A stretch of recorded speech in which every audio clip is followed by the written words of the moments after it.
Yo, what it do, 2K fans? It's your boy JuKIng the Boss, back to talk to y'all about small forwards. Now, in the MyPlayer builder I played around with in the demo, I spent probably 10, 12 hours just messing around with different small forward combinations.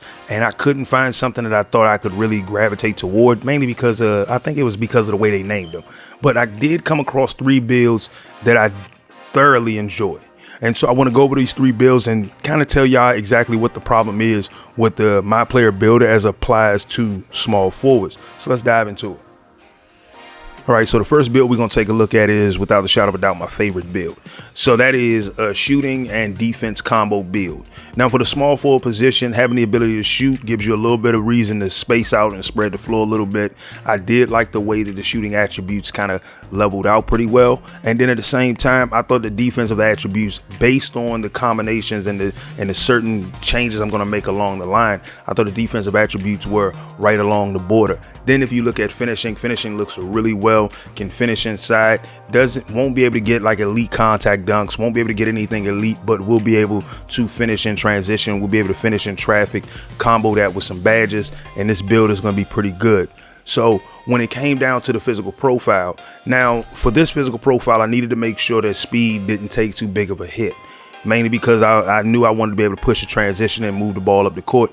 But I think if I can change anything, I will go agility and strength as the combo for this build down the line.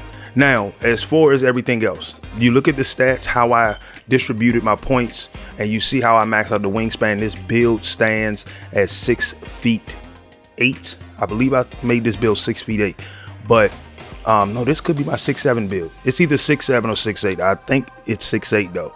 So this build, I wanted to make 6'8". You see, I only lost a few points in mid-range, and I really only lost anything in ball handling. But this isn't a primary ball handling build, so I wasn't worried about that. And then I look at the caveat is that when the full game is out and I'm making this build in the full game, then I'm going to be equipping boost on this build. So I'm gonna get +10s on all of this. And then if you look at the recent news that dropped, talking about how you can do weekly training that will give you a +4 in your physical attributes, you look at that and say that's going to help balance certain things out. So if you build your build to be a little faster, you can get +4 in things like strength and vertical and kind of help counterbalance what you lost because you wanted to increase something else. So I look at it and said that I can go with that on this build. The only downside is that I won't be able to get pro level dribble moves on this build, but with the proper badges, you can really make some things happen and get a good little running jump off of your defender and get the ball to the basket. This position can play inside, this position can play outside when it comes down to defense, so that was perfect. So after all that, you look at the takeovers themselves. Now this build, I actually gave it the takeover of shot creator, and I'm thinking that maybe that could be the reason why they called it a 3-level score.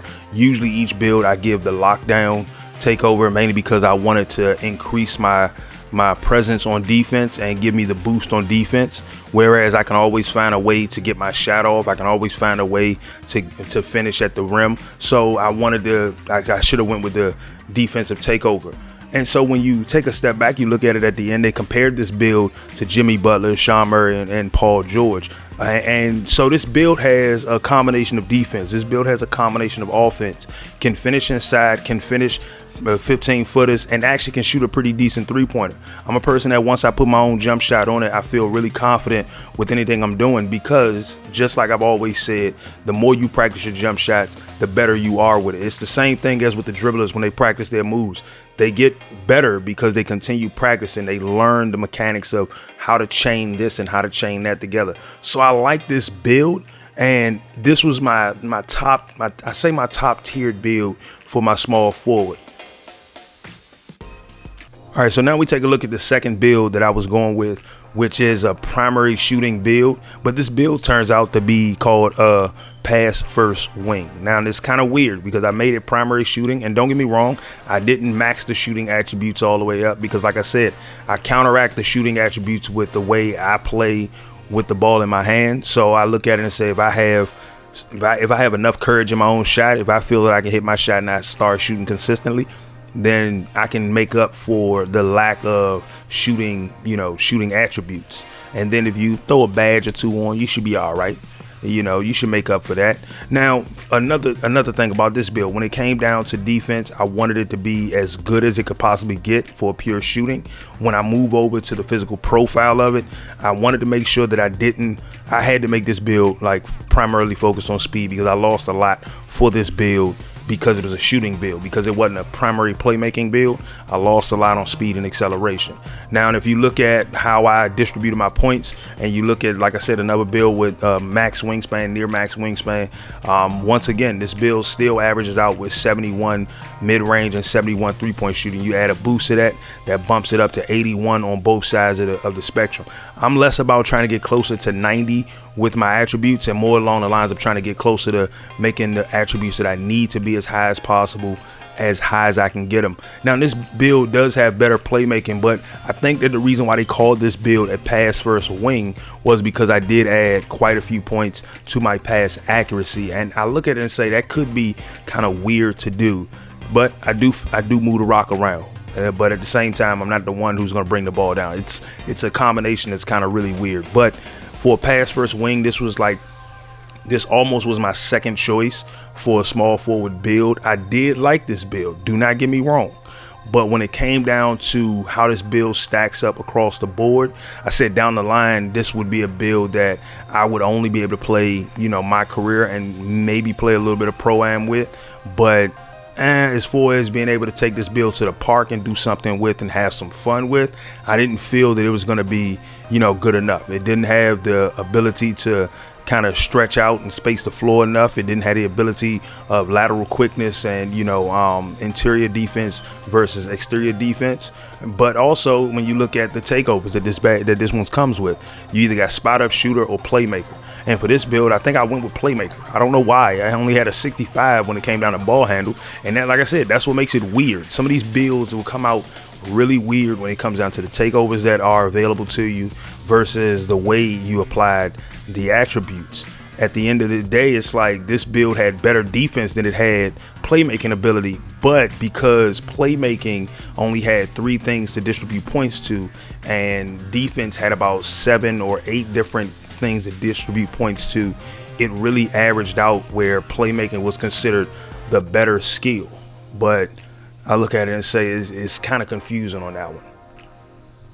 All right, so the last build that I focused on was a predominantly defensive build, but this build ended up being a slasher at the end of the day. So when I looked at the stats on this build, I said, okay, this build got some pretty solid stats for a small forward.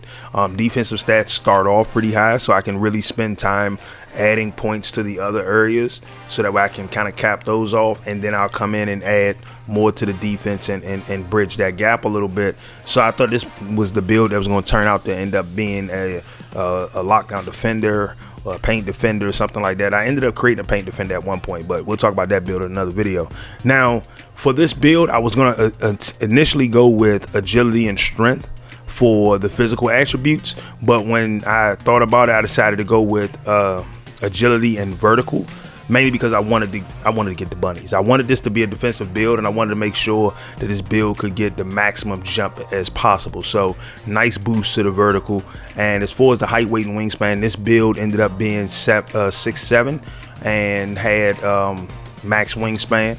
So I also went with max weight. So even though I lost a little bit of strength, I did gain it back with the I said max weight. I went with 230 on the weight, not max weight, y'all.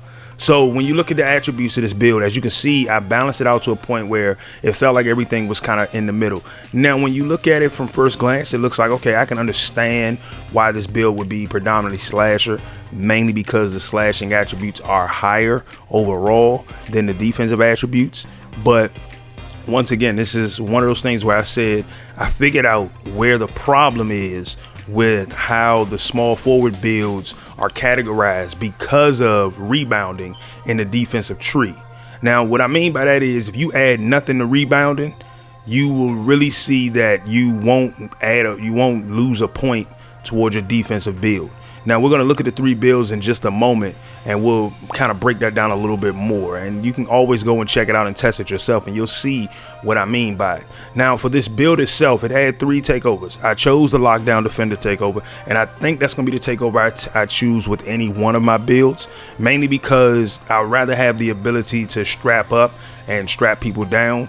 And plus, because they reward you for playing defense, like you can boost your takeover meter for playing defense for all the defensive things that you do. I'm gonna start going with the lockdown defender as my takeover for any build that can get it. So the build this ended up becoming was a slasher build. Like I said, Sean Murray and Giannis and Jimmy Butler kind of build. That's what the similarities to. And I was like, okay, I can kind of see that a little bit. I can kind of see that, you know, big wing, you know, kind of stretches it a little bit, can finish inside. It was a little weird with the Jimmy Butler, because the Jimmy Butler, I got the pass first combo as well, and then it was compared to that.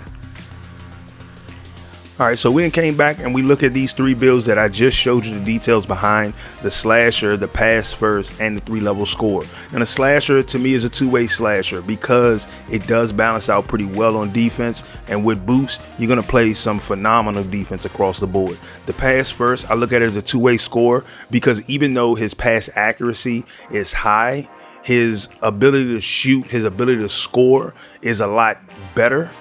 Now, another thing is that for the 3-level score, the reason why this is my favorite build, and I call it the two-way wing, because it doesn't have the ability to move the rock and facilitate as well as the other two, but it does have the ability to score on so many different levels, but at the same time play some great defense. You know, with the good 75 interior defense, 75 perimeter defense, and a 70 lateral quickness, with max wingspan, this build can be dangerous. 78 on the steal and 87 on the block. You add a boost to that, that's 88 on the steal and 97 on the block. He is essentially the most dangerous person you will see on the court, and that's including a max wingspan, max height center, because this guy is fast, this guy can move, this guy can slide around things, and depending on which badge you put on this build, that's going to determine how much more effective this build can be. Now, this is the problem with the way the small forwards are categorized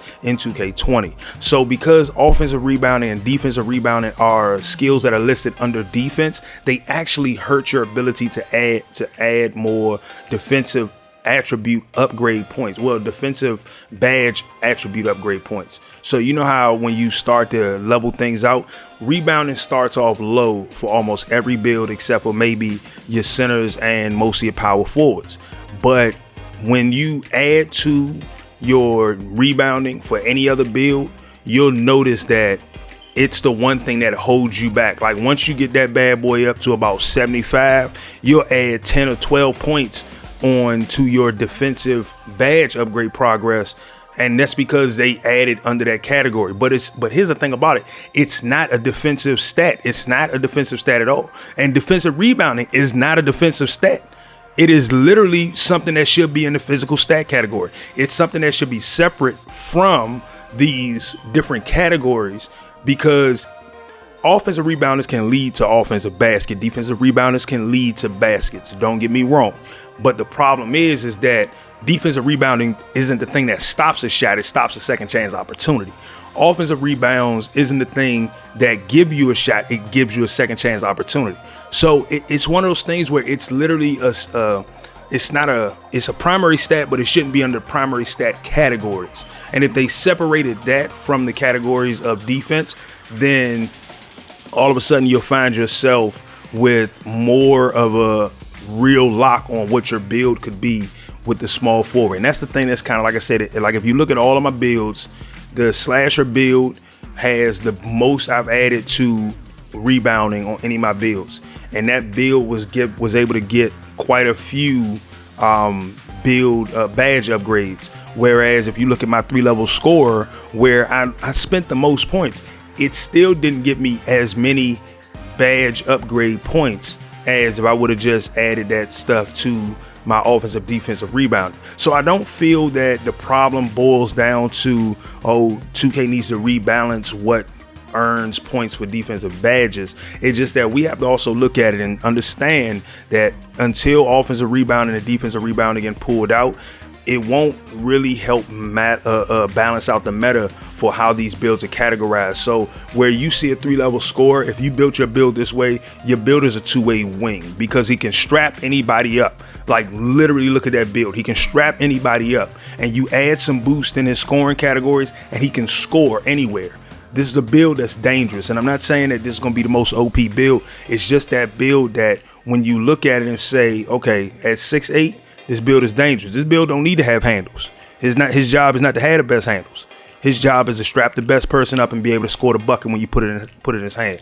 And so I know I just took y'all through a whole long video. This is what I was trying to avoid, but I think it was the best way to explain the real problem with looking at the small forward builds. I'm hoping that you understood exactly what I was saying, but these are my favorite build. Well, no, Slasher is not my favorite build at all on this bad boy with the small forward, because the Slasher is slower than my 3-level score. I don't know how, but this your boy JuKING the Boss, and I'm gonna catch you guys on the next one. I got more videos coming out.